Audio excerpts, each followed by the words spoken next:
So we now have another new book out. It's called Approaching the Buddhist Path, and it's co-authored by His Holiness and me, and it's the first volume of a series of books that is called The Library of Wisdom and Compassion. So the whole series will be multi-volume. This is the first volume of it. So this book has an interesting origin story. People who started studying Tibetan Buddhism like in the 60s and 70s, and to some extent in the 80s too, there wasn't much material that was translated into English. And, so we relied a lot on the teachings of our teachers. And our teachers would usually just take a Tibetan text and then teach directly from the Tibetan text, usually the Lamrim, the stages of the path. And the teachings were wonderful. The difficulty was that they were written for people who were brought up Buddhist, who already knew about rebirth, knew about the Buddha Dharma Sangha, had some kind of belief in these kinds of things. And so, the Lamrim started out with relying on a spiritual teacher, and then Precious Human Life, which is already talking about many different realms of rebirth.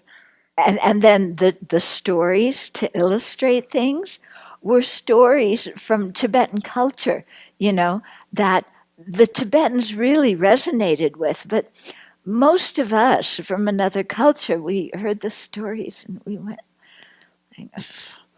what does that mean? What are we supposed to make of that? And then there are all these other concepts that we had never heard of before that just aren't in our culture.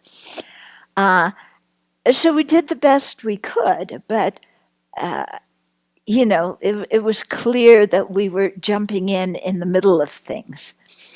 So after some time, I had the idea, it'd be really nice if His Holiness wrote a comparatively short text that the Geshes could use as a root text when they taught the Lamrim. And it would have, a lot of preliminary material about rebirth, the nature of the mind, a lot of this kind of stuff to introduce people to the Dharma, and instead of, jumping in right away in the middle of things. So I requested an appointment with His Holiness in 1993. It took 2 years to get the appointment. In 1995, I then requested him, please, to, write a text like this for the sake of the non-Tibetan students. And His Holiness said, good, but first we should make a longer explanatory text. And he said, he told me, gather the materials. They gave me some transcripts of Lamrim teachings he had given. And they said, gather the materials from His Holiness's teachings and go to it. So that's what I did. And I, took teachings I had heard from His Holiness, transcripts and all sorts of different things, and tried to draw out the essential points. And I came back later, a few years later, to talk to His Holiness about it, because one of my ideas was also that the book would answer a lot of the questions that Western Dharma students have that Asians wouldn't have, like, how do you know the Buddha exists? Or, how do you know rebirth exists? Or how does science interact, the brain interact with the mind? Or, any number of these kinds of things. So I brought back lists of questions that I had myself and that I had gathered from other Western Dharma students. And so over a period of years, I would write and then go back and speak with His Holiness and ask him more questions, and then take what he responded and integrate that into the manuscript, and so on. And then after at a certain point, he said, this needs to be unique. We don't need just another Lamrim book. We already have many good ones. So you need to put in material about the Pali tradition and the Chinese Buddhist tradition. So that people get a broader view of what Buddhism is, and the Tibetans, really learn. The Tibetan students learn more about other Buddhist traditions. So then I went back and I did that. I went to Thailand. He gave me a letter, and I went to Thailand and I studied Theravada, and I spoke with my Chinese friends, and read books on Chinese Buddhism and added all of that. And so, I came back, and His Holiness, I think, was thinking one book, and I came back, and it was like, this was halfway through. The rough draft was like about this. And so I think when I finally said, okay, I have to stop, it was over 2,000 single-spaced pages on the computer. So then he made it clear, okay, first we want a book about all the Buddhist traditions. And so that one came out a few years ago. That's Buddhism, One Teacher, Many Traditions. And then the rest of it is going to be his major English language work, kind of founded on the gradual path, but with a lot of other material in, because he was always emphasizing that we should study the classic philosophical text and not just Lamrim. But then people come and, you take out one of the philosophical texts that's translated, and, one sentence is this long, because the translators try and do it, really excellent. And the vocabulary, you're going, oh my goodness, what does this mean? So what I try to do is take out some of the main points from some of the philosophical texts and put that in the corresponding topics in the Lamrim, so that people would have a book with that was more substantial, or maybe that's not the right word, maybe more in depth about certain topics, presenting some of them from the philosophical tradition as well as from the practical tradition. And so that is what the series, the Library of Wisdom and Compassion, is about. So this is the first volume. So as the first volume, it contains in it a lot of what I thought is material that would be very helpful to people to learn about first before getting into the Lamrim, kind of material that you have to know about first. It gives you a broader perspective. And His Holiness always starts things out. The first one is exploring Buddhism. So he's talking about Buddhism in the modern world, Buddhism and other religions, and so some kind of introduction. And then he got into the Buddhist view of life, because if you listen when he teaches in the West, he jumps right in with the two truths, the four truths, the nature of the mind, the four seals. He jumps right into this technical philosophical stuff, because he says Westerners are intelligent people, and you need to give them things to think about so that they can, get a correct understanding from the get-go. So chapter 2 talks about the Buddhist view of life. Chapter 3 is about the mind and emotions. And so that came a bit from some of the Mind and Life conferences, the early ones, where we talked about topics like, does the Buddha have emotions? And so on. Okay, so that's much more practical. And then His Holiness's whole take about it's not survival of the fittest, it's survival of the most cooperative.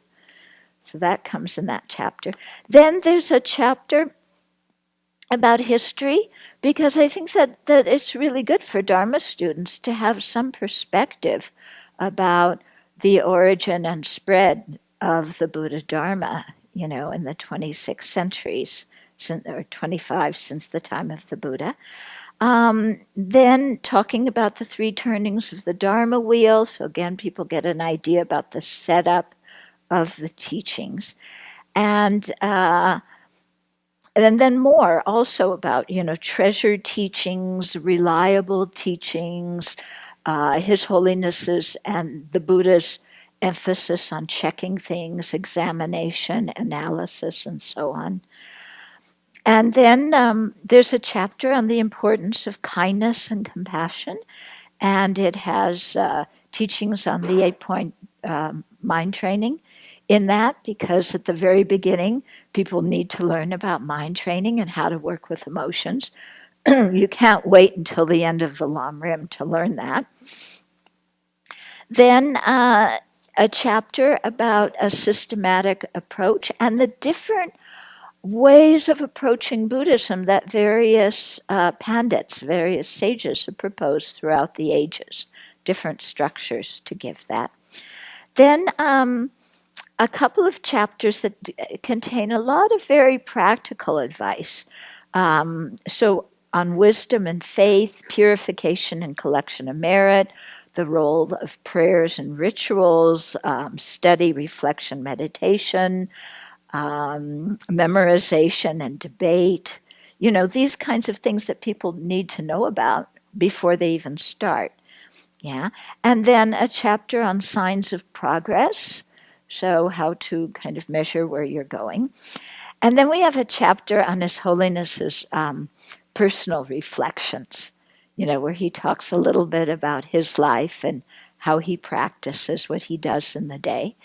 And then a concluding chapter on working in the world, because again, people at the beginning, how do you have good health and deal with illnesses, maintaining a positive attitude, how to benefit others, engaged Buddhism, science and Buddhism, business and Buddhism, the arts and Buddhism, interfaith, gender equality, how to relate to other religions, how to be non-sectarian.